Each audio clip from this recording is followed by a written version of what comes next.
Dear students, Navodaya ಪ್ರಶ್ನೆ ಪತ್ರಿಕೆಯನ್ನು ನಾವು ಅವಲೋಕಿಸಿದಾಗ ಹಳೆಯ ಪ್ರಶ್ನೆ ಪತ್ರಿಕೆಯಲ್ಲಿ ಲಸ ಮತ್ತು ಮಸದ ಮೇಲೆ ಒಂದು ಅಂಕದ ಪ್ರಶ್ನೆ ಬಿದ್ದೈತಿ.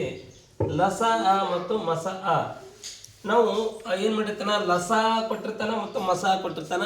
ಅಲ್ಲೇನು ಮಾಡ್ತಾನ, ಎರಡನೇ ಸಂಖ್ಯೆ ಕೊಟ್ಟಿರ್ತಾನ, ಒಂದನೇ ಸಂಖ್ಯೆ ಕಂಡುಹಿಡಿ ಅಂತಾನ. ಕೆಲವೊಮ್ಮೆ ಏನು ಮಾಡ್ತಾನಪ್ಪ ಅಂದ್ರೆ ಎರಡನೇ ಸಂಖ್ಯೆ ಕಂಡುಹಿಡಿಯತ್ತಾನ. ಲಸ ಮತ್ತು ಮಸ ಕೊಟ್ಟಿರ್ತಾನ, ಒಂದನೇ ಸಂಖ್ಯೆ ಕೊಟ್ಟಿರ್ತಾನ, ಎರಡನೇ ಸಂಖ್ಯೆ ಕಂಡುಹಿಡಿಯಿರ್ಬೇಕಾಗಿರ್ತೈತಿ. ಮತ್ತು ಒಮ್ಮೆ ಏನು ಕಳ್ತಾನ, ಒಂದನೇ ಸಂಖ್ಯೆ ಎರಡನೇ ಸಂಖ್ಯೆ ಕೊಟ್ಟಿರ್ತಾನ, ಮಸ ಕೊಟ್ಟಿರ್ತಾನ, ಮತ್ತೆ ಇರ್ತಾನ ಲಸ ಕಂಡುಹಿಡಿ ಅಂತಾನ.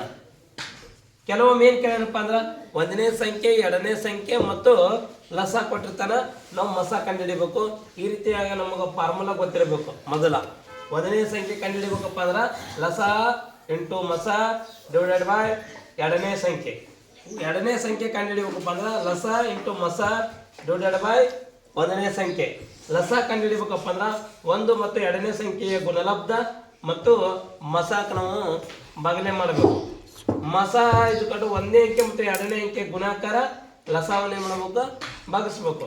ಇವಾಗ ನೋಡೋಣ, ನಾವು ಹಳೆಯ ಪ್ರಶ್ನೆ ಪತ್ರಿಕೆಯಲ್ಲಿ ಕೊಟ್ಟಾನ ಎರಡು ಸಂಖ್ಯೆಗಳ ಲಸ ಮತ್ತು ಮಸ 4 ಮತ್ತು 48 ಆದರೆ ಎರಡರಲ್ಲಿ ಒಂದು ಸಂಖ್ಯೆ 12 ಆದರೆ ಇನ್ನೊಂದು ಸಂಖ್ಯೆ ಕಂಡುಹಿಡಿ ಅಂದಾನ. ನಾವು ನೋಡ್ರಿ, ಇಲ್ಲಿ ಒಂದು ಅಂಕಿ ಇನ್ನೊಂದು ಸಂಖ್ಯೆ ಕಂಡುಹಿಡಿಬೇಕಪ್ಪ ಅಂದ್ರೆ ಒಂದು ಅಂಕಿ ಕಂಡುಹಿಡಿಯಬೇಕಪ್ಪ ಅಂದ್ರೆ ಲಸ್ ಸ ಇಂಟು ಮಸ ಡಿವೈಡೆಡ್ ಬೈ ಒಂದನೇ ಅಂಕಿ. ಈಗ ಲಸ ಏನೈತಿ 4 ಐತಿ, ಮಸ 48 ಐತಿ, ಒಂದು ಅಂಕಿ ಏನೈತಪ್ಪ ಅಂದ್ರೆ 12 ಅಂಕಿ ಐತಿ. ಹೌದು, 12 ಒಂದೇ 12 4 48, 4 4 16. ಹಾಗಾದರೆ ಇನ್ನೊಂದು ಅಂಕಿ ಯಾವುದಪ್ಪ ಅಂದ್ರೆ 16.